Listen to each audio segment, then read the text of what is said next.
Ndugu watazamaji wa media yetu ya KEMETZ, basi leo mpo nami mtaalamu wenu Dr. Ken. Kama kawaida yetu huwa hatuchoki kuwapa elimu kuhusiana na afya, hususa kwenye magonjwa tofauti tofauti yanayohusu binadamu.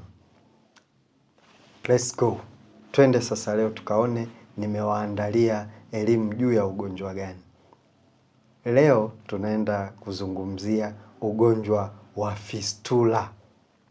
Najua huenda ushawahi kusikia kwamba kuna ugonjwa unaitwa fistula.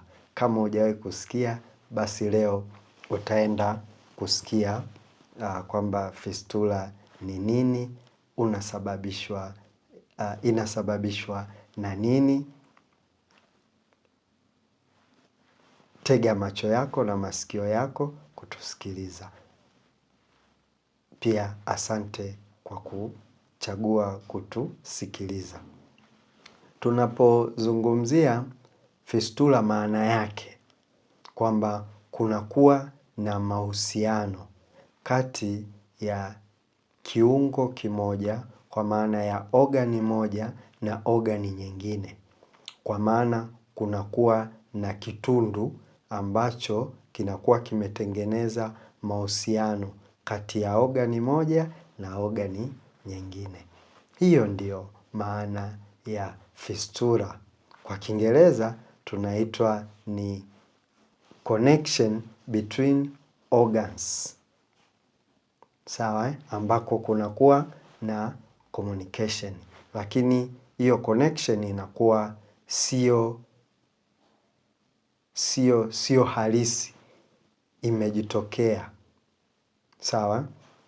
Zipo aina ngapi? Zipo aina nyingi, lakini mimi nitawatajia tu kwamba zipo za aina 3. Ila katika hizo 3 tutaenda kuizungumzia aina moja ambayo ni maarufu.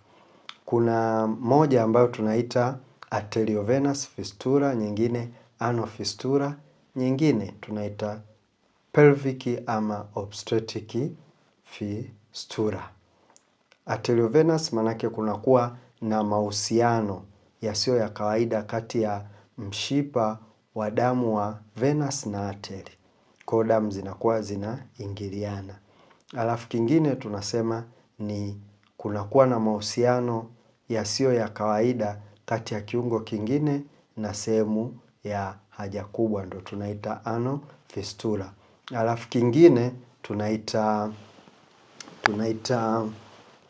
hiyo pelvic au obstetric fistula, kwa maana zile ogani zilizopo kwenye mfumo wa uzazi wa mwanamke unakuwa una mwingiliano na ogani nyingine. Sawa? Twende tukaone sasa hiyo obstetric fistula. Hiyo ndo tunaenda kuiona.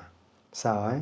Hiyo ndio fistula maarufu, au hizo ndizo fistula maarufu tutakazoenda kuziona ambazo wamama wengi huwapata.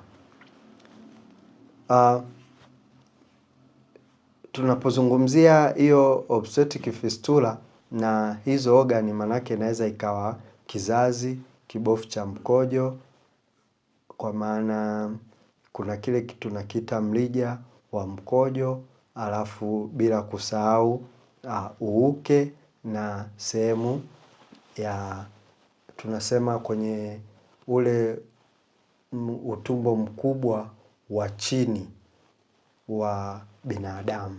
Ndio hiyo obstetric fistula inaweza ikatokea kukuwepo na mahusiano kati ya hizo ogani ambazo nimefanyaje, nimezitaja.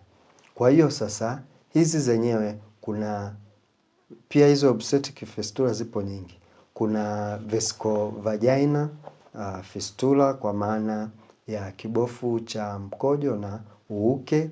Alafu kingine kuna vesicouterine fistula, kwa maana kibofu cha mkojo pamoja na hicho tunachokiita ile nyumba ya uzazi, au wengine wanaita mfuko wa uzazi.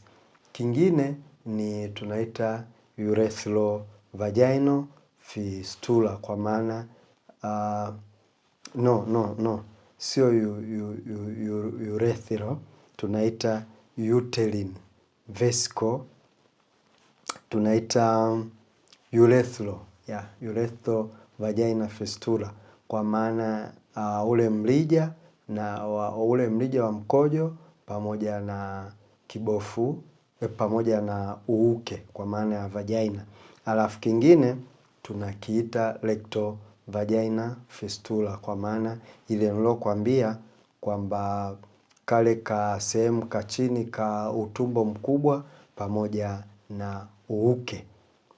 Sawa?